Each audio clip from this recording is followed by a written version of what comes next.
শয়তান কিংবা খারাপ জিন মানুষকে কেন ডিস্টার্ব করে জানেন?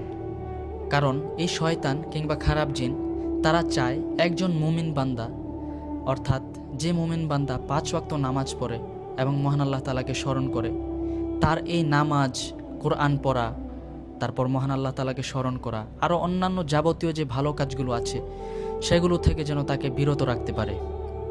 এই বিষয়ে মহান আল্লাহ তাআলা কোরআনের মধ্যে বলেন, ইন্না শাইতানা লাকুম আদুউন ফাত্তাখিযুহু আদুওয়া, অর্থাৎ শয়তান কিংবা খারাপ জিন তারা তোমাদের প্রকাশ্য শত্রু।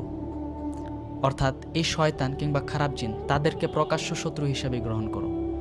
শুধু তাই নয় প্রিয় ভাইরা, রাসূল সাল্লাল্লাহু আলাইহি ওয়াসাল্লাম আমাদেরকে চমৎকার একটা আমল শিখিয়ে গিয়েছেন, আর তা হলো আপনি ঘুমানোর আগে আয়াতুল কুরসি এবং সূরা ফালাক আর সূরা নাস পড়ে ঘুমালে মহান আল্লাহ তাআলার হেফাজত আপনার উপর ঢাল হিসেবে কাজ করবে ইনশাআল্লাহ।